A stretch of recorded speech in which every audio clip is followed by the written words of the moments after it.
Hello, everyone. Welcome you all in our Cypreneur webinars. I hope you are doing very good at your home or in offices and during this most difficult time of Corona pandemic. So I'm Vijay Soni, and today we are going to learn the process of starting a company. So at Cypreneur, we promote entrepreneurship both in science and in general.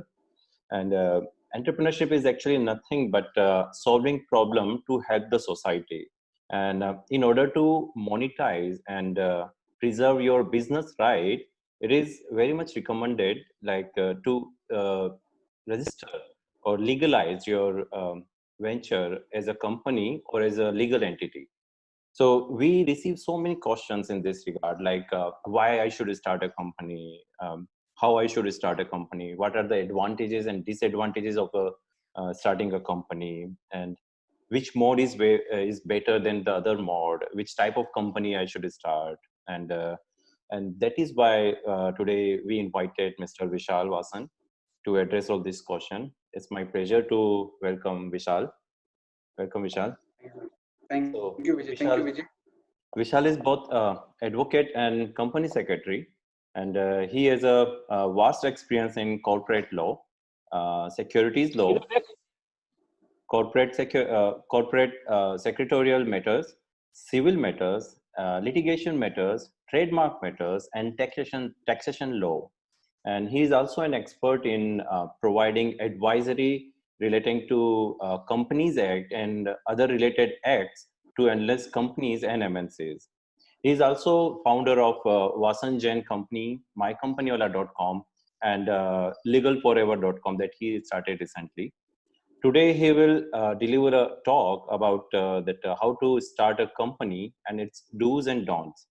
So before we start, I would like to request our audiences that to post their questions in the Zoom chat box, and we will try to address them at the end of the webinar. So I would like to request Vishal to proceed. Vishal, please. Yeah, thank you, Vijay. Thank you for the brief introduction. Thank you so much, Vijay. It's Uh, okay.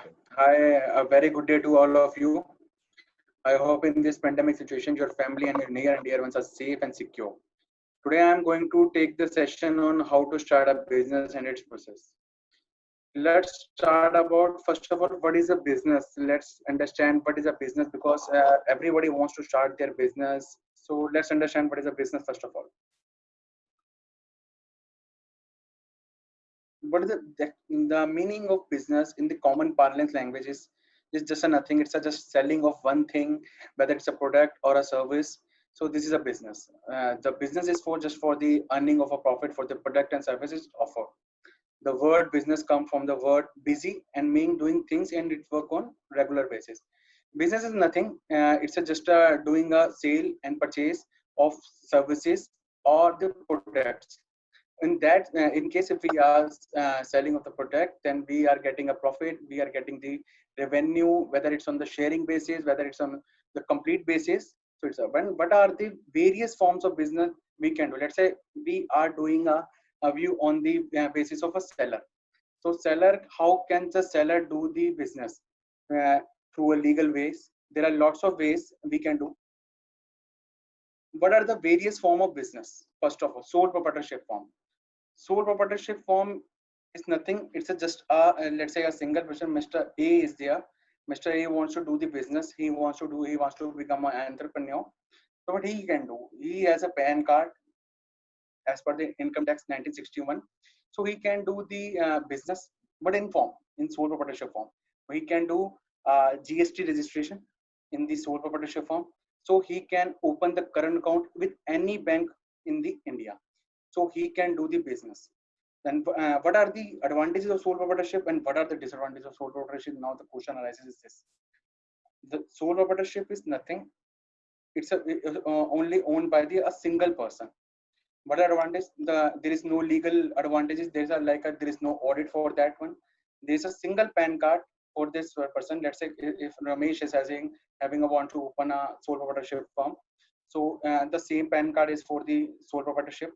There is nothing in it. And what is a partnership firm now? Now we'll shift to the what is a partnership firm. partnership firm is the, let's say Mr. A and B, both are the friends, let's say. They come join together. So they want open up partnership firm for the mutual benefit. They want to do the like selling of services, selling of product, so that they enter into the partnership firm. So what will happen when they will come to the partnership firm? Nothing. They will do the first of all they will do the partnership deed. It can be registered. It cannot be registered. Let's say if they register, then they have to register with the registry in India. If there is a every a district, there is a some registry is there, so they have to register themselves. In case if they want to do the unregistered, they can do so by doing the notary on a stamp paper, each and everything. So they can open the partnership. So what is the difference between now the partnership firm and the sole proprietorship firm? In the sole proprietorship firm, there is, if you want to do the sale, there is no different PAN card. But in the case of a partnership, there is a different PAN card.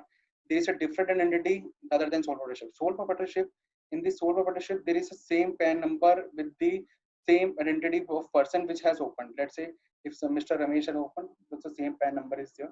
In the case of partnership, there must be a different PAN number.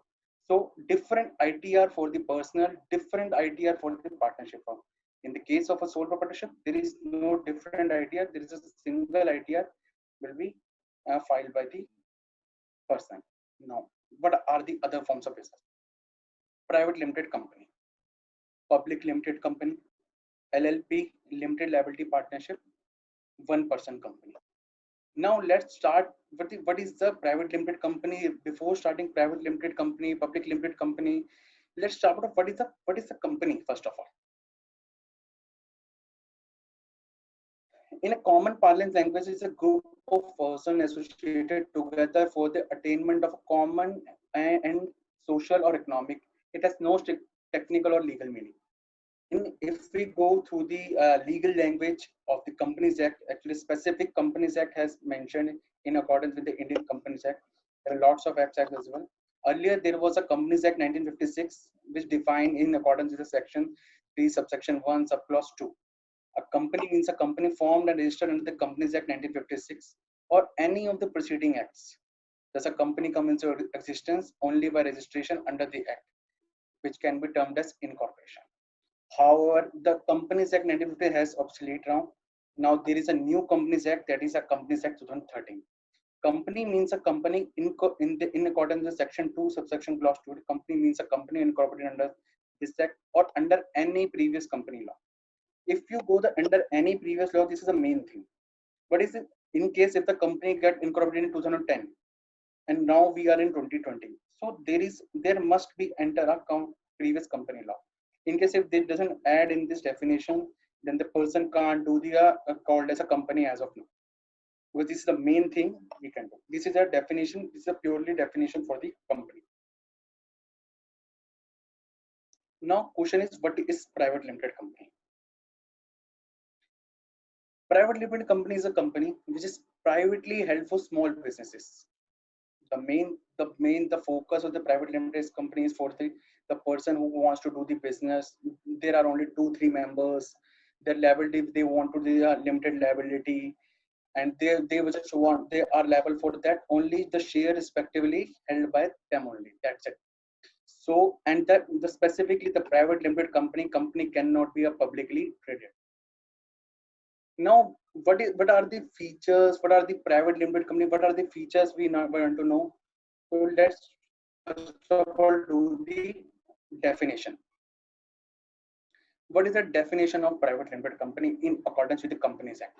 We have already mentioned the specific definition of private limited companies, that we can't do the transfer of share. Let's say 2 persons are entered into a company. They want, let's say A and B wants to open a company for, let's say, for sale of services, for sale of goods, anything else. So they can do the transfer of share, but they can't do a transfer to on a public basis. Let's say if A want to do, if they can't advertise, let's say I want to share myself, I want to do it, they can't do it. They can do in the case of public company, where the company is traded on the stock exchange. There is a second, the point is, except in case of 1 person company, there is a limit of 200 rupees, 200 members. Only 200 members can be the member of in the private limited company. We can't create to more than 200 members. Let's say if we want to add 201, then we need to transfer the share to the one person to another person. Otherwise, we can't do this. There is a gap in the specific in case of the private limited. However, in the case of a public company, there is no gap. Provided that where two or more person hold one or more share in a company jointly, they shall, for the purpose of this clause, could be treated as single member. Let's say Mr. A and B has opened the company. Let's say A wants to transfer its share to this C, but C wants they should be hold a jointly share, so they can join. But the share, in case if there is share, then the joint owner is there, then they can do the specific. Vijay, I am audible? Hello. Yeah, you are. Yeah. Huh. So they can they are single member to that person as well. However, there are some provisions in there for the private limited company as well that we will cover later on. Now, what are the features of private limited company? I have told you that first of all, the private limited company is a private specifically between two to three members, four members. We can do a small business. Because close business we can for the private limited. We can't do the through the public, like public company where we can purchase shares of on a stock exchange specifically. In the private limited company, there doesn't relation with the public. We can't do the share transfer with the public specifically. In the private limited, people are not allowed to transfer share, which can help to prevent the takeover of small private limited firms to form big companies. It is mandatory for every private limited company to use private limited company. Let's say if we are incorporating a company ABC, so it is a mandatory in accordance with the Companies Act 2013 that it should use private limited. So after their name, a private limited can consist of 200 members at a time. Maximum we can allot a shares, we can give shares to them approximately 200 members at a time. We can't give a 201, 202, we can't do it. If we can do, we need to convert into a private limited company into a public limited company. The private limited is very easy to accommodate. It's we need to mention everything in memorandum and article of association. These are the charter documents of the company. These are the very important documents of the company where we can mention each and everything, like the holding of board meeting, holding of EGM, holding of general meeting. Everything we can mention in accordance with the mutual discussion of the between the both the members. We can in the private limited company. These are the charter documents. Private limited company is a legal entity which is established under Companies Act 2013. It's a legal entity, it's a separate legal entity. We can claim, we can charge, we can liable, anything we can do. It's like a individual person. It's as a legal entity in the eyes of the law. So we can create a private limited company accordingly. A private limited company has never-ending existence, which means that they have no effect if partner changed or died or any circumstance took place. Let's say if we incorporate a sole proprietorship firm and the person dies, then there is no existence of the business, there is no existence. In case if the partnership is this, let's say A and B, A dies, then there is no partnership firm, then the partnership will automatically dissolve. But in the case of private limited company, there is a never-ending process. It's a perpetual succession. We can't die the company is not died until and unless we dissolve the company. Private limited company has to pay corporate tax in accordance with the Income Tax Act as mentioned by the government time to time.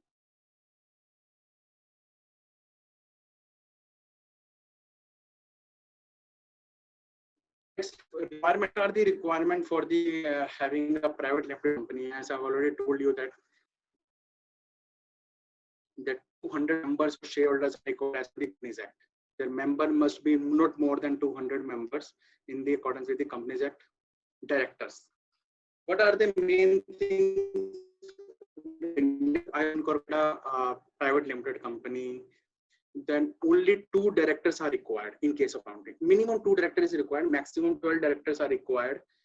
In case if I want to appoint 1 director, then I can't do in the private limited company, I have to open 1-person company. In case if I want to more than 12%, I can't do, because the Companies Act is denying. Name of the company. It is one of the major component of a private limited company. It is necessary for all private company to use the word private limited at the end of the company name.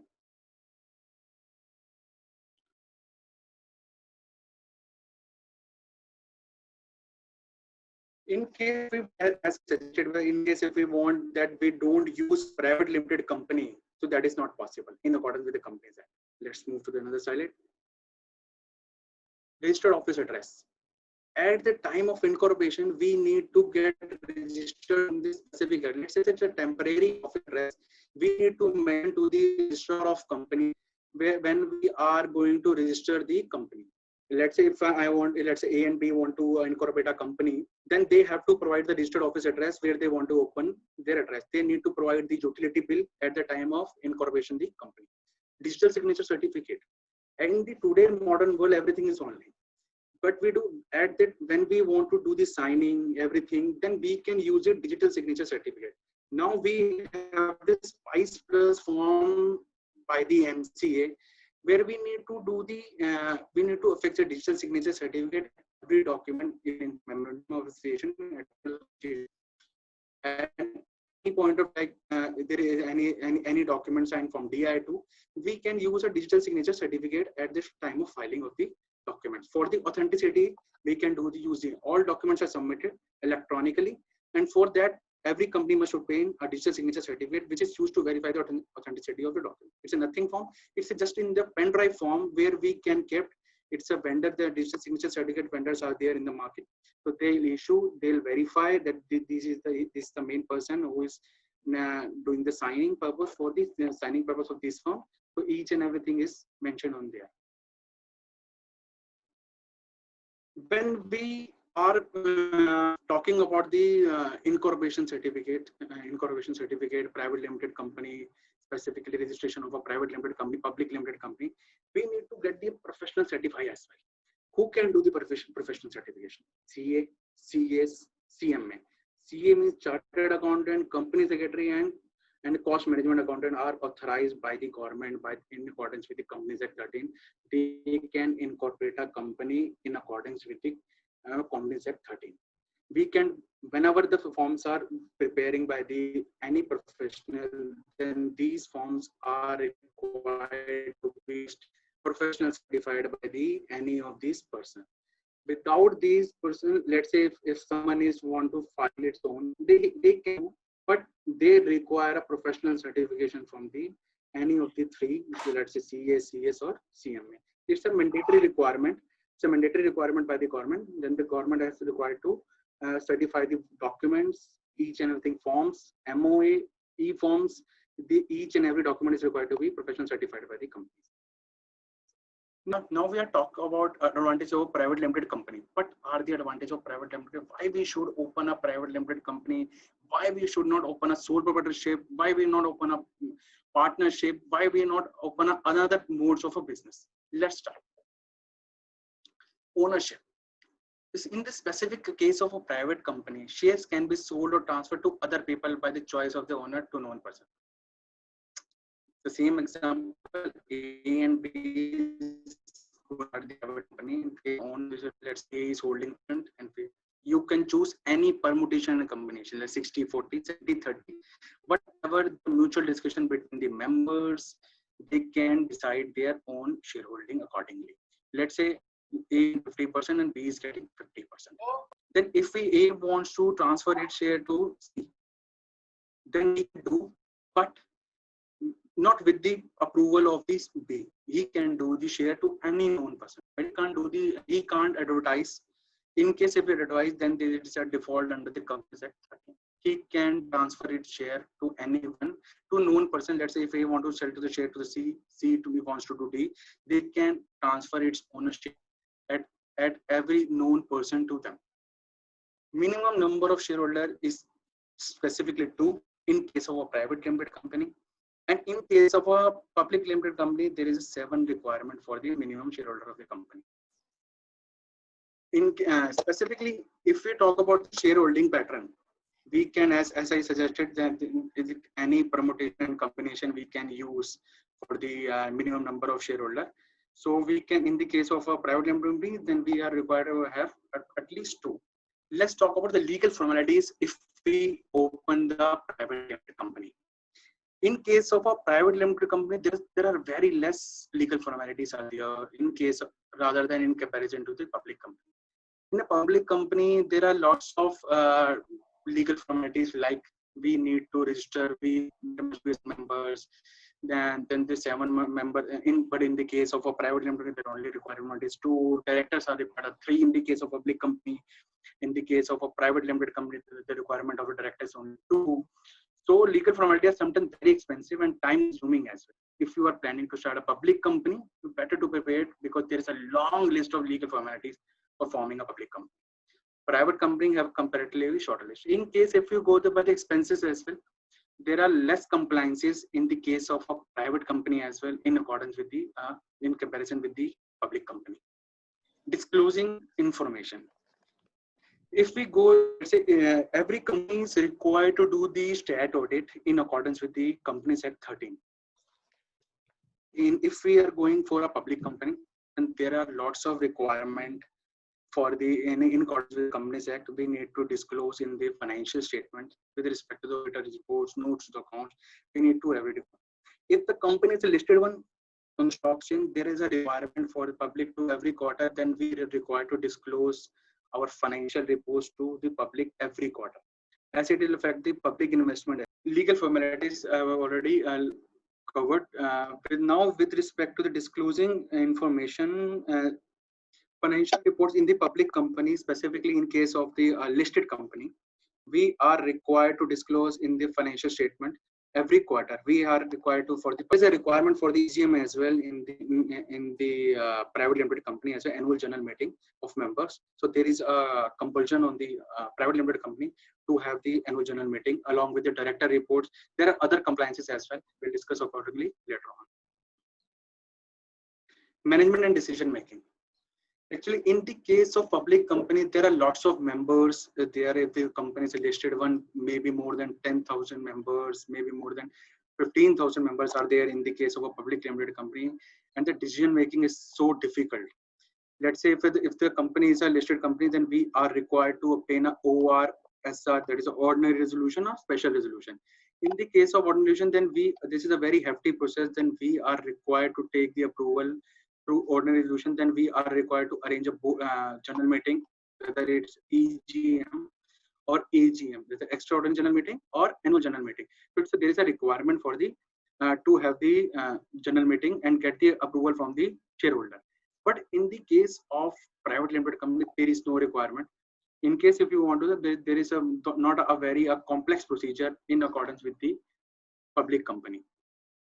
Focus of management. For the manager of a public company are focused on increasing the value of shares, whereas manager of private company are more flexible in the short-term and long-term business decision. In case if the manager of a public company wants to change their decision, let's say if something is not working out, so they want to change their decision, then they are required to go with the shareholder approval. But with this, every time they have to go to the shareholder approval. In the case of a private company where the shareholder are very less, let's say 2, 3, or 4, so it's a very feasible for the manager to change their decision in accordance with the situation of the company, in accordance with the financial position of the company, in accordance with everything. So they can change their decision with the approval of however, undoubtedly there will be a requirement for the member approval as well. But there will be no a complex procedure, because in the case of a public company, there is a very complexity to hold the EGM. So circulation of notice, everything is required to do. So this is a difficult procedure for in the case of a public company. Public company, there are lots of pressure, like a sharing of the screen, sharing of the financials with the SEBI at every quarter. We need to disclose each and everything with the SEBI, which we need to disclose each and everything in stock exchange. But in the case of private company, there are no pressures.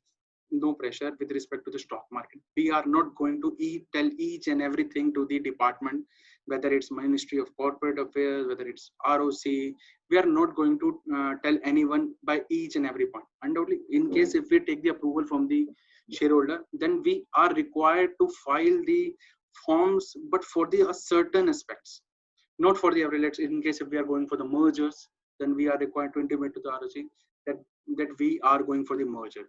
In case we are going for the dissolution of the business, we are dissolving the business, then we are required to intimate the ROC. Otherwise, we are not required to tell the ROC with respect of anything. We are required to do this business after a completion of a year, within 6 months of closure of the business, then we are required to intimate to the ROC for the financial statement by the stat audit. Long-term planning. Private company can focus on long-term earning, as such pressure is eliminated, undoubtedly, because in the case of public company, there are lots of issues, complexities is there. There is a requirement of handling to convene the general meetings. There are lots of legal compliances are also there. But in the case of private limited, as we discussed, so there are no specifically pressure on the management as well. So we can do the long-term planning according to that as well. Minimum share capital. Now, let's say we are incorporating a private limited company. We want to incorporate a private A and B wants to incorporate a private company, and the requirement is, let's say, 5,000 rupees. Earlier, there was a requirement of 1 lakh rupees, that the share capital must be of 1 lakh rupees. And in case of a public company, there is a requirement of 5 lakh rupees. But now there is no such minimum compulsion. So there is no requirement of a fund requirement. If anyone wants to incorporate a company, they can incorporate a company with a 10 rupees as well, with 0 rupees as well, with 100 rupees as well. Whatever the amount they want to invest in that company, they can open a private limited company with that amount. So there is no fund requirement. There is no pressure from the government side now anymore. So we can incorporate a company with a single penny as well. No issues. What is a 1% company? 1%, it's similar and like a sole proprietorship firm, where a 1% is the whole sole on liable for each and everything. He is a director. He will be the shareholder, same as well. He will do each and everything. There is no requirement of the, let's say some person doesn't want to share their profit, but they want in a legal manner. They can go for the sole proprietorship as well. They can go for the 1% company as well. In case if they go for the sole proprietorship, it's not a registered one. First of all, it's not a legalized business. It's not a specific registered by the government in case of a sole proprietorship. But in case of 1% company, the 1% companies will be registered by the MCA, Ministry of Corporate Affairs. We can see the online data. We can have a different account. We can have a different PAN number. We can have different PAN number. We can have a different GST number in case of 1% company. However, in case of a sole proprietorship firm, we don't have the different PAN number. We don't have different GST. We don't have a different TAN number, because the sole proprietorship is the same person is having the same proprietor is having the same number, same everything. So there is a difference between a 1%. The 1% company is a legalized business. So it's registered by the government. It's registered under the Ministry of Corporate Affairs. Now, what is a definition of 1% company? In accordance with section clause 62 of Companies Act, define a 1% company as a company that has only one person as to its member. Furthermore, member of a company are nothing but subscriber to its memorandum of association or its shareholder. So an OPC is effectively a company that has only one shareholder as its member. Such company are generally created when there is only one founder or promoter for the business. Entrepreneur whose business lie in early stage prefer to create OPCs instead of sole proprietorship business because of the several advantages that OPC offer. I told you that there are lots of advantages in comparison to the sole proprietorship. In case of the specifically in case of the sole proprietorship, in case if the company wants to take a loan, in case if the sole proprietorship wants to take a loan, then the loan will be provided by the bank or any financial institution in accordance with the turnover of himself. Let's say if he files the ITR of 10 lakh rupees, then the bank will give him the ITR of 10 lakh rupees. In case of the OPC is there, there's a separate legal entity. We can have a loan on the OPC as well, and a different loan on the partner as well. You can say the director of the OPC as well, a specific separate loan on that director as well. But undoubtedly, there will be only one person in the case of a one-person company. There will be no two directors is there. There will be no two shareholders there. Only one person is there. There are specific guidelines issued by the Ministry of Corporate in case of the one-person company, that the company is required to have a nominee. That nominee will, in case of, because there's a specific condition, the perpetual succession, that the company will go on forever and ever. In case, by the God forbid, the one-person company director died, then each and everything will be done by the nominee. It will be registered by the Companies Act in accordance with the Companies Act 13. It will get registered nominee as a nominee in the Memorandum of Association and Article of Association. What is LLP now? Limited Liability Partnership. There is, first of all, difference between the LLP and the one-person company. What is the difference between LLP? Is nothing. LLP is a partnership firm, type of a partnership firm. But the liability is very limited in the case of a LLP. In the case of the one-person company is registered under the Companies Act 13. However, LLP is got registered in the Limited Liability Partnership Act 2008. This is a new act introduced by the Ministry of Corporate Affairs to get benefit, to get registered in the eyes of law, rather than doing the partnership business through a registered or unregistered.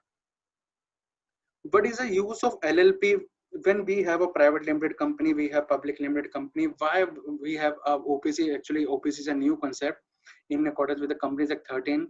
Then what is the requirement of LLP? Why LLP come?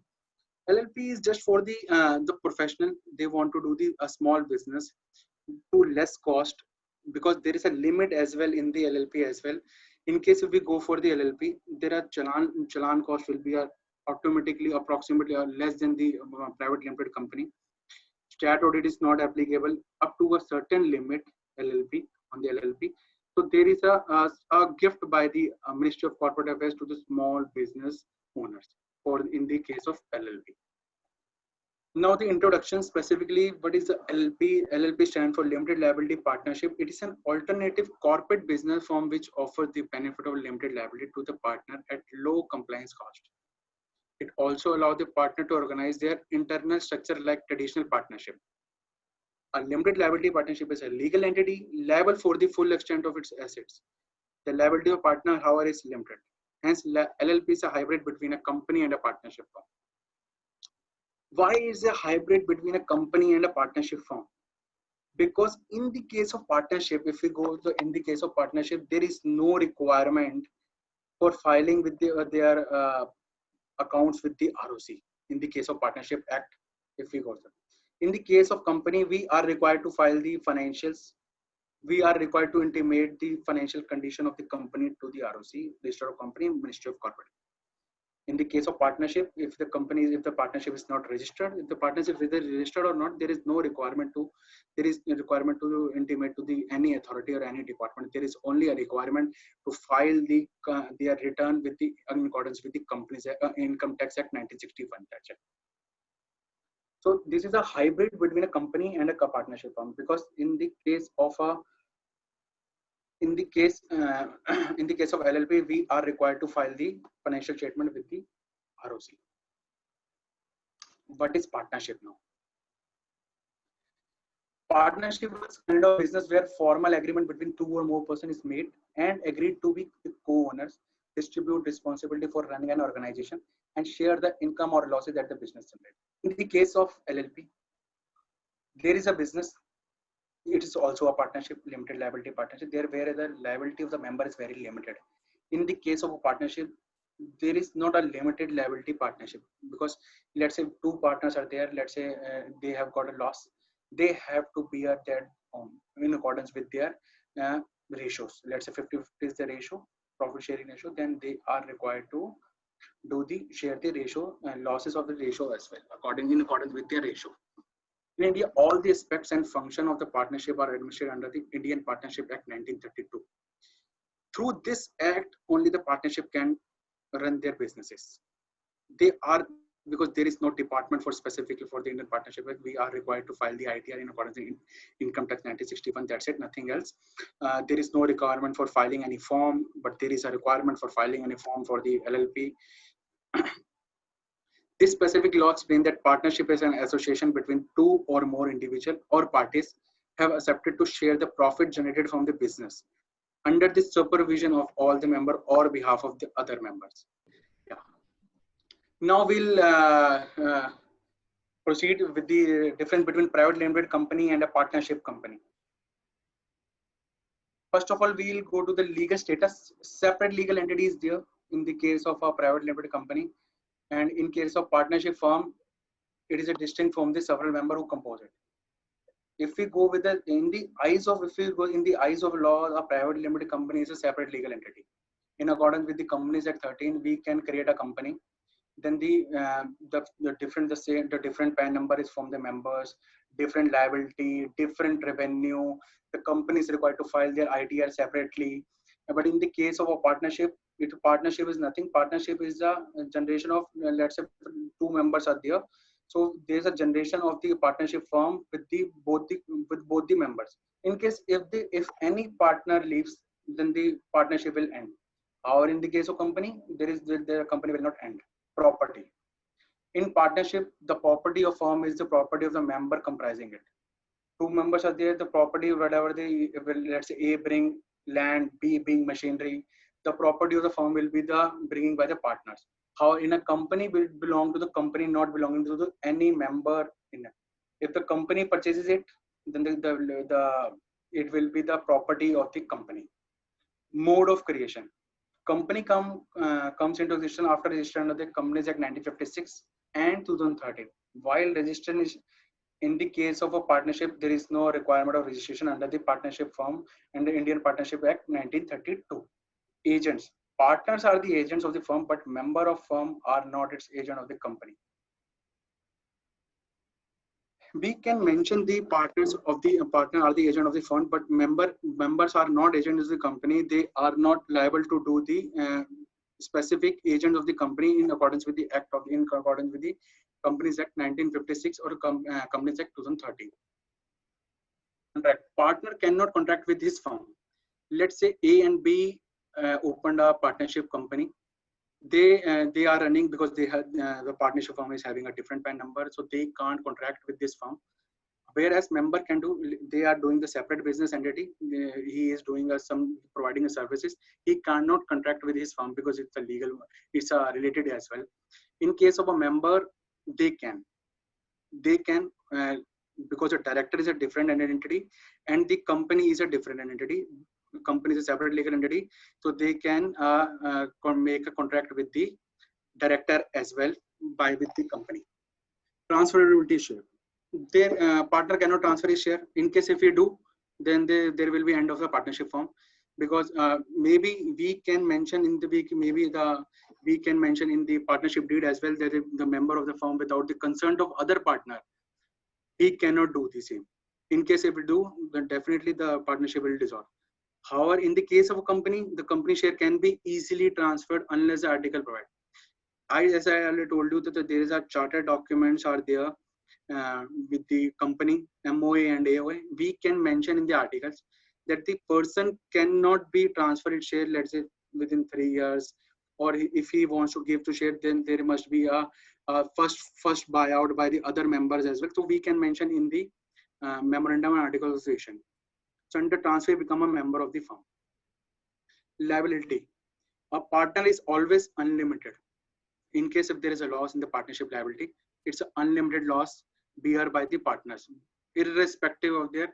Undoubtedly, there will be some ratio as well, but there will be unlimited liability. In case of the company, there is a limited liability company. Even the main features of the company is a limited liability. Or we can ascertain, let's say if the member is holding 10%, then he is liable for the 10% of the, whether it's loss, whether it's profit. So he is liable for the up to their mark, the shares he has taken from the company. Perpetual succession, the death or insolvency of shareholder of all the, it doesn't, the death or insolvency of or all, it doesn't affect the life of the company. If the member got died, then there will not affect on the life of the company. It will go on further. Let's say if the A and B are a member of the company, A got died, then the A can transfer a share to the nominee. The nominee will become the shareholder of that company.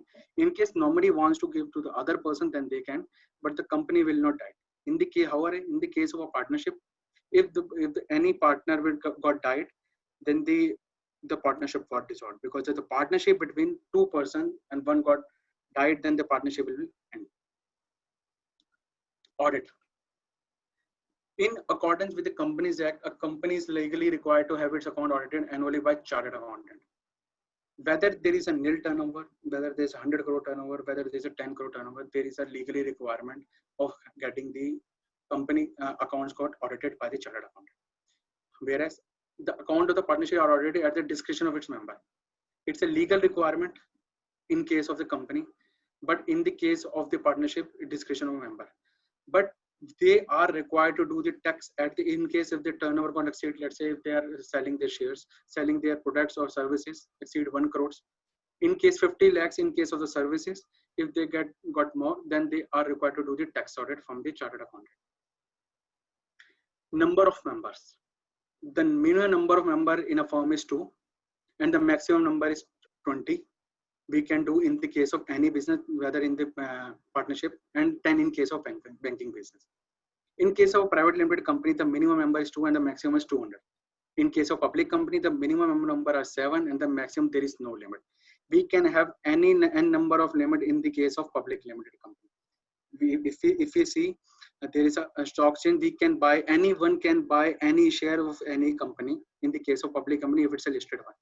Or in case of a private limited company, there is no specific, there only a requirement we can sell to the near one and dear ones. That's it. Dissolution. A company can only be dissolved as laid down by law, and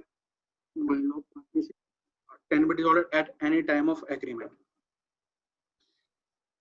Company can be dissolved in case if they both the member doesn't want to go through their business, the profitable, the business is not profitable anymore, the business is getting losses every day, the management is not doing in a right direction, so the member can dissolve the business as law down. But there are lots of various reasons mentioned in the law. However, a partnership can be dissolved at any time by any member mentioned in the agreement. Now the question, how to choose the best business if we want to open the best mode for the business.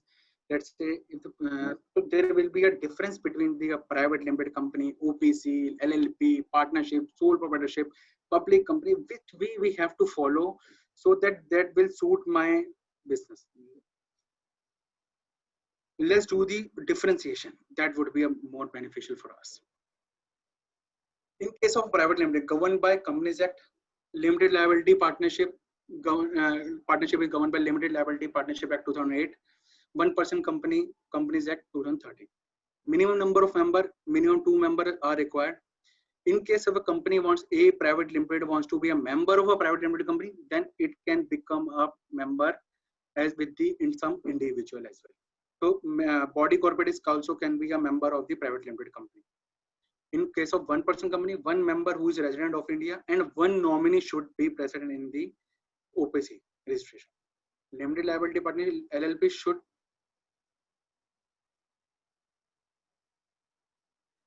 should have minimum 2 members. There is no limit on maximum number of members.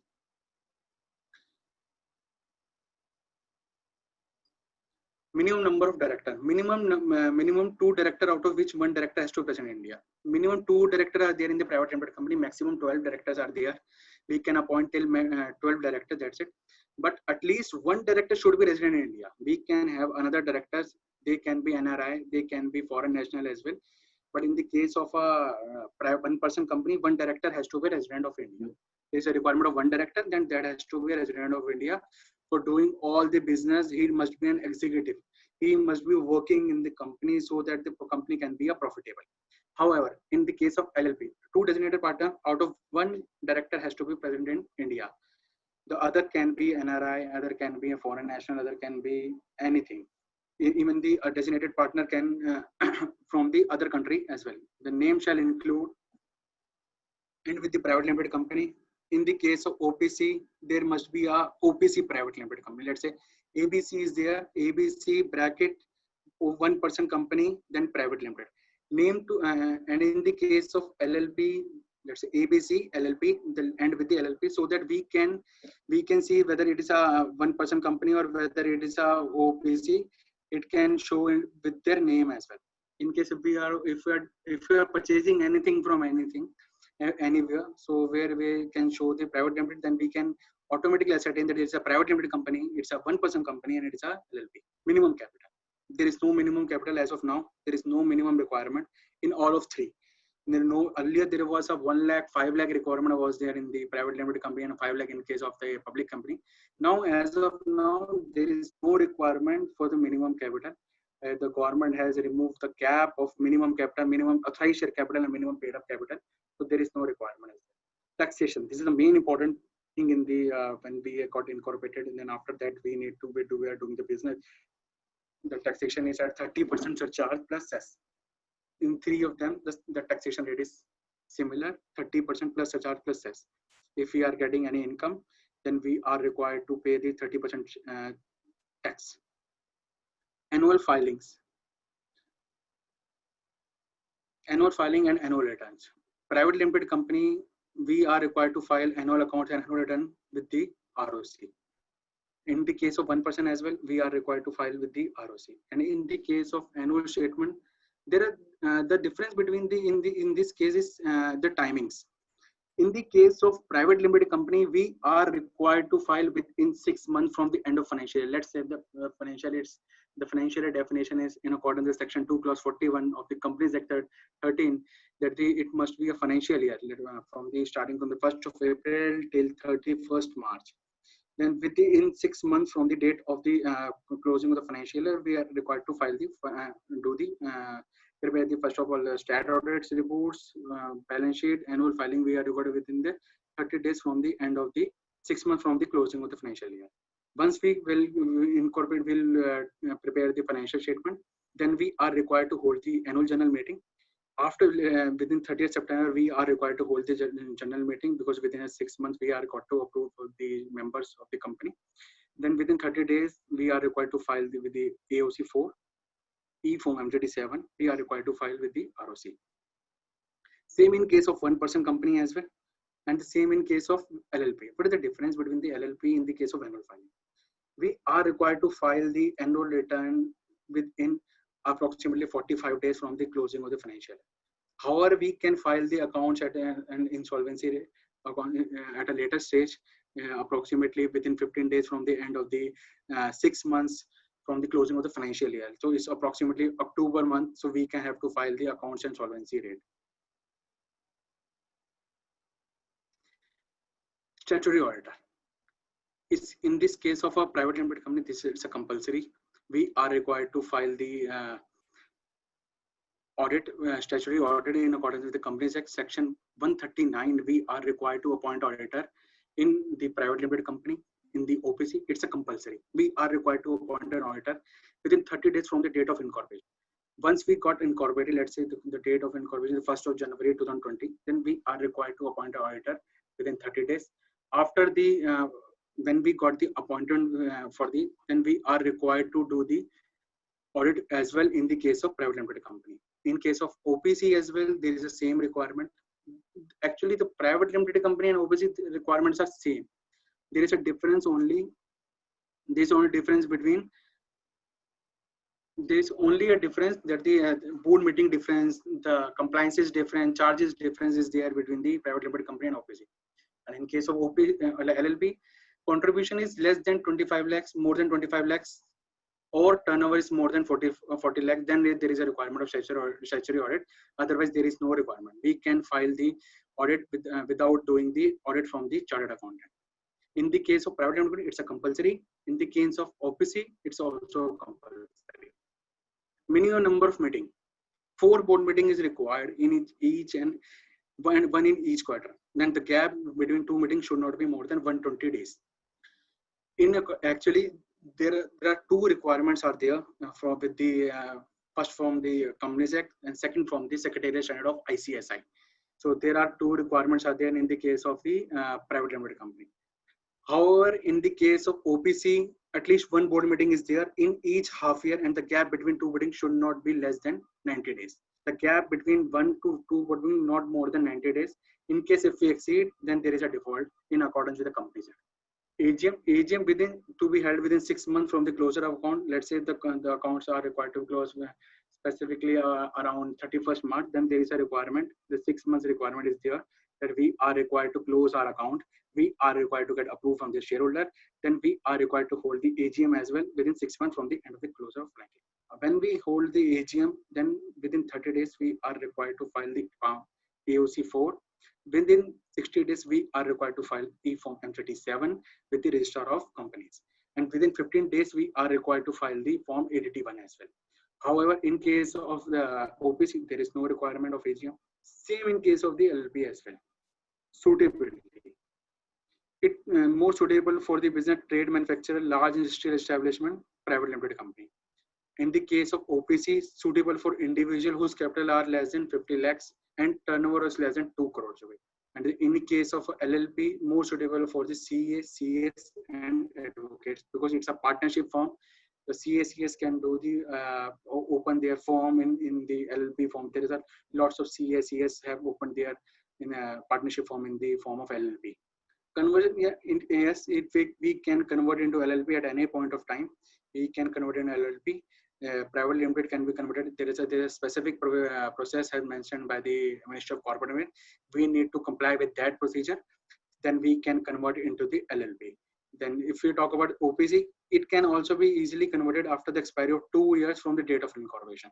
We need to cut the 2 years. There are lots of cases we are receiving from the young persons there. They have incorporated OPC, but they want to do the convert into private limited, but they can't until and unless they will expiry of 2 years. After expiry of 2 years, they can convert into the private limited company. LLPs also can be converted into company and firms. It's a procedure for the incorporation of between private limited company, OPC and LLP. When we are going to incorporate a private limited company, there is the same requirement is there. Digital signature is required for the private limited company, LLP, OPC. We are required to obtain a digital signature. DIN is also director identification number is mandatory for the OPC, private limited company and LLP. Name approval is also there in the case of private limited company, OPC and LLP. There are requirement of incorporation for the let's say Aadhaar card, PAN card is required in the case of the opening of private limited company. The same requirement is in the case of OPC and the same requirement in the LLP as well. But is a difference between in the case of there is a nominee requirement. There is no requirement in the private limited company, but there is a requirement filing nominee details in the case of OPC, and there is no nominee required in the case of LLP as well. There is no requirement in the private limited company to file LLP agreement. There is no requirement for filing LLP agreement in the OPC as well, but there is a requirement in LLP agreement. We are required to file LLP agreement at the time of registering the LLP. Liability. The 3 of them are limited liability. So we can do the any form of business with respect to the LLP. So that there is a limited liability for the private limited company, OPC and the LLP. Thank you, Vishal, for a very detailed and informative presentation. So there is a question, just a minute. I want to unmute few people. So there is a question from Priyanka, like, what is your opinion on how the removal of basic fund requirement is useful? Is it to promote other entrepreneur, or how it is beneficial? You are talking about the, I think Priyanka is talking about the authorized share capital. So there is no requirement as of now. There is no requirement, Priyanka. There is no requirement for the authorized share capital. the Ministry of Corporate Affairs has removed the any requirement for the authorized share capital. So you can incorporate a company without even for a single penny as well. Okay. Another question from Priyanka is can OPC hire people? And if you can give some example of OPC. Okay, first this question is like, can OPC hire people? Yes, OPC can hire people. No issues there. The OPC is a legal form of business. It's also a separate legal entity. So OPC can hire any number of person. Okay. The other question is like, if you can give example of OPC and any advantage of OPC, so that from whole sole proprietorship or with respect to the private limited. So Vijay, can you repeat your question, please? Yeah, so her question is like, can you give an example and what is the advantage of OPC with respect to a private limited company? Like suppose means why you should your voice is breaking, Vishal. Hello. Now I'm audible. Yeah, now you are audible. Yeah. Can you repeat the answer? Yeah. In case of OPC company, in case there is only one director, one shareholder, then we are required to do the OPC. Then he can do in the form of legal business. So that's why we are required to open the. I'm audible. Yeah, you're audible. Yeah. I'm audible. Yeah. Yes. Then we can open the OPC. In case of private limited company, but why we have to open the OPC? This is the question now with respect to the private limited company. In the case of OPC, we are required to hold only one board meeting, but in the case of private limited, we are required to hold 4 board meetings in the financial year. In the case of OPC, there is a requirement of only one director. In the case of private limited company, requirement of 2+. In the case of shareholder as well, there is a requirement of 2 in the case of private limited company, and in the case of OPC, there is only 1 requirement. So in case if the challan cost is also increased, they are less costly in accordance with in comparison to the private limited company. If you are comparing with the sole proprietorship, then it is OPC is a legal registered one. We have the different PAN number, we have each and everything. So we can this is a separate legal entity in case of the OPC. Okay, so means if I'm not wrong, that like having a private limited has a lesser risk on the directors, right? And having a OPC has a more risk on the owner, right? If somebody is going to sue the company, so who is going to be a more risk? Actually, in both the cases, Vijay, we have the limited liability. In both the cases, in the case of private limited as well, we have limited liability. Whether we are having a 2 director or whether we are having 1 person. In case of 1 person as well, we have only limited liability because it's a registered, it's a separate legal entity, so we can do it accordingly. Okay. So other questions is from Brijesh Kumar, who is asking like, can you convert OPC into a private limited company, and how easy it is? Yes, we can incorporate OPC into a private limited company, but there is some specific requirement as mentioned in the Companies Act. Let's say there's a requirement of 2 years as well, and there is a requirement of turnover as well mentioned in the Companies Act. There is a specific procedure mentioned in the Companies Act, so we are required to follow that procedure. Then we can do the conversion of OPC into a company, private limited company. Okay.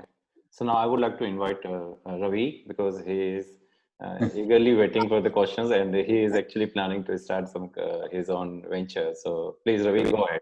Ask as many. Yeah. Thank you, Vishal, for providing us these recent advancements how to start up in India. But my question is, what is the ground reality in India to start up some company? Because opening a bank account in India take a week time. So if you are starting the company in India, then what is the minimum time to complete this documentation registration? Yeah, Ravi, got your point. Ravi, actually, first it depends upon what type of business you want to open. In case you want to open a private limited company, it will take approximately 5 to 6 working days for opening a private limited company, subject to the availability of documents. We require the if we want to incorporate a private limited company, there is a requirement for the PAN card of the directors, Aadhaar card, voter ID card, passport. There are the basic documents we require, and the utility bill specifically in the case of the registered office address. So we require these documents, and for the opening as well, we require all the charter documents, MOA, AOA. We are required to provide these documents to the bank. Then definitely bank will open. I don't think so that it will take more time, 3 to 4 days. 3 to 4 working days by the bank for opening the current account of the company. So another question is that now Modi government has facilitating this newcomers to open its own company. So what is this means? Means for approval of some documentation we have to wait with some clerical things. So means now what is the current situation regarding to how to now Modi government is saying that we could use this pandemic situation to develop the new, means if anyone want to be just set up their own company, they we will be referring them. So what is the ground reality for in this situation? Actually, in the specific, the Modi government has provided a specific, in case of MSME, they have provided a wholesome amount to the MSME for providing the loans. They have given a specific hands to the banks to provide the loans so that the company can use in their to flourish their business accordingly. So Modi government is helping in the providing the MSME. If we got the MSME registration as well, so we can take the benefit from the government end as well. So even the government has introduced and also revised their MSME limit as well. Earlier there was a very lesser limit, and the company are not going just because of the MSME limits. Now the Nirmala Sitharaman, our finance minister, has already revised their limits. Vishal, you are not audible. MSME. Yeah, you're not. Now I'm audible. Yeah, now. I'm audible. Yeah. I'm audible. Yeah. Yes, Ravi. Yeah, Ravi, go ahead. Any other question, Ravi? Yeah, that's fine. Just okay. Actually, yeah. Thank you so much for because only I'm wondering that.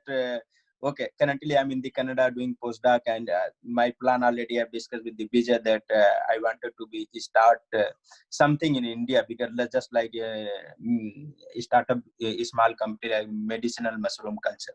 So, but only thing is that I'm not saying that everyone be corrupt in India, but I'm trying to myself be honest to people. So if I'm going to start there, so I don't want to be in a hurdle, because now after expending a half of my life in this one, I don't want to expend my half life of time to just approve the document. So this is my biggest question regarding to startup in India. Otherwise, what effort we are putting here, at least if you are putting there, at least we will employ some people of our country also. No, I think now things are pretty much easy as compared to the previous means before time.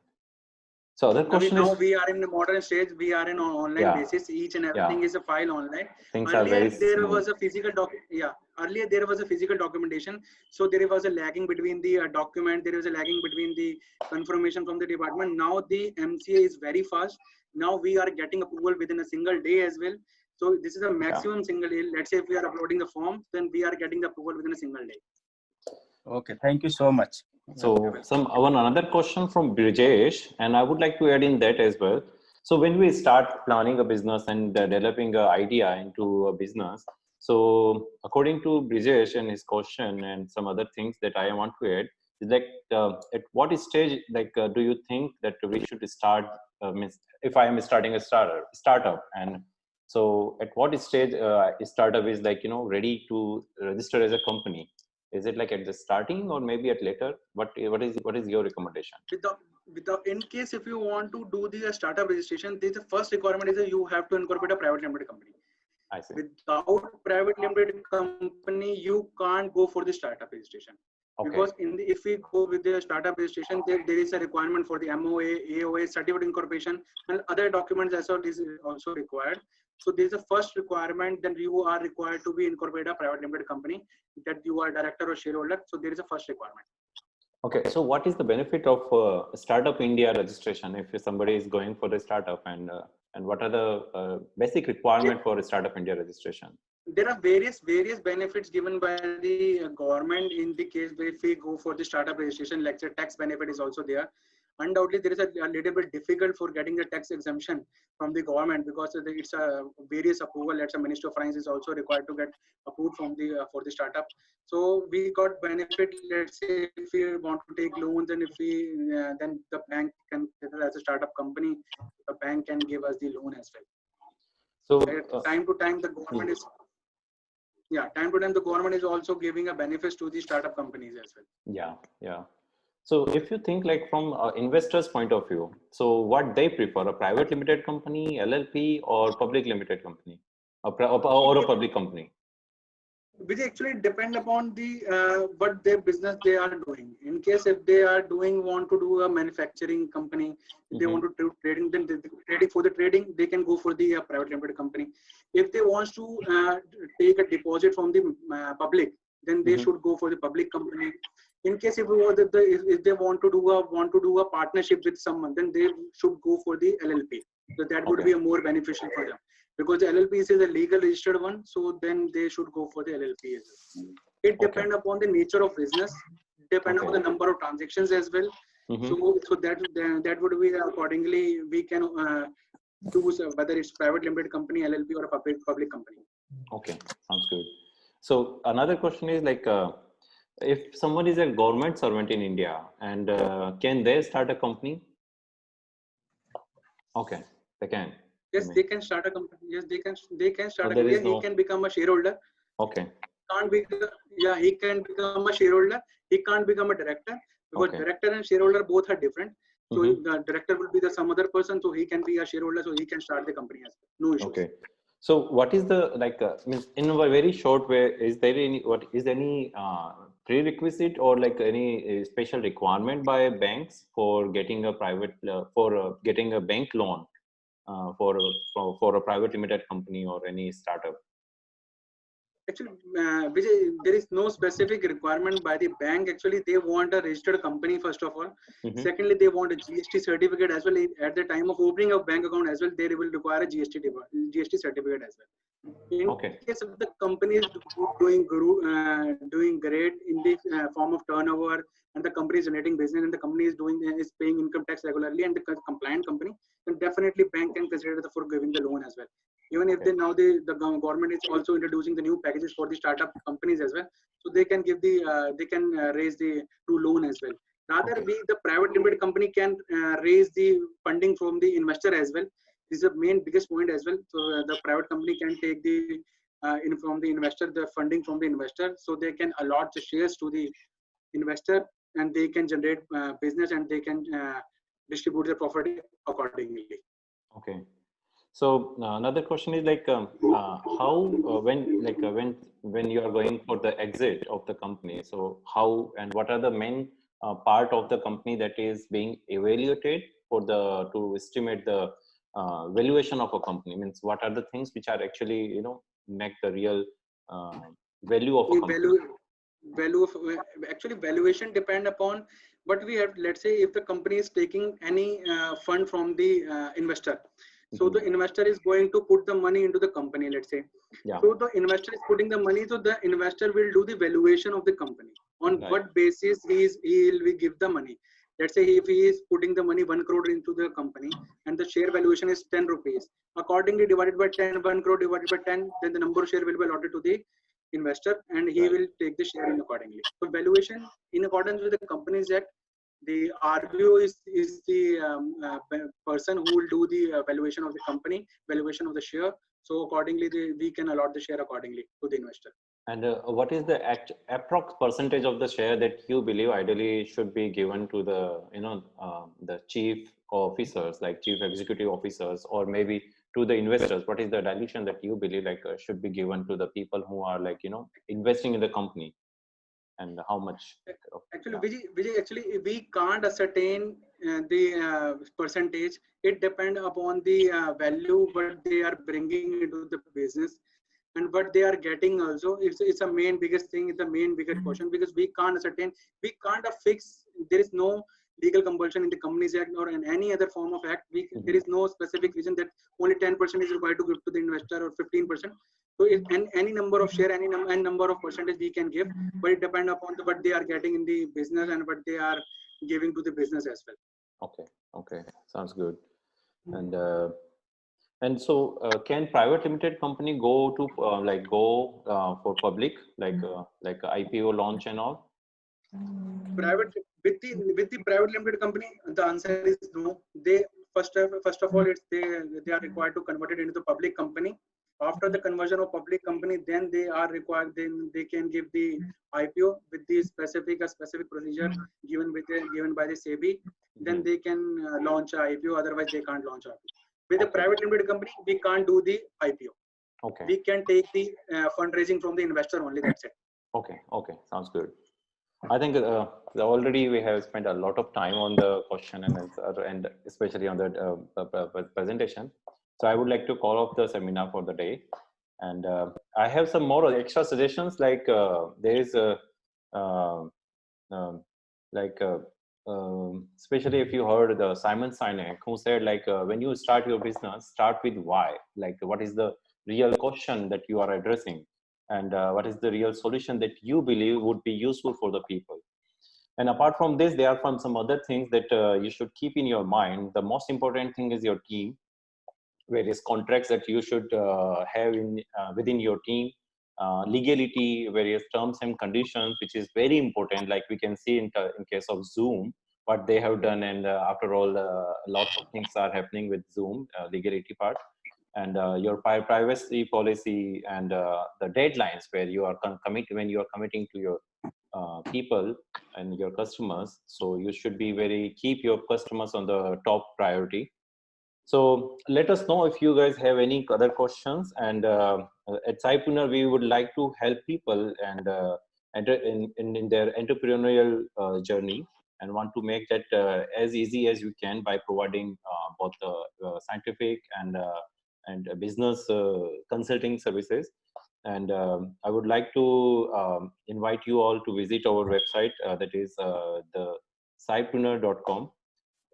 And feel free to email us on thecypreneur@gmail.com. So also we are going to post this today's talk on the YouTube and on our website as well. And thank you all for your participation and your time.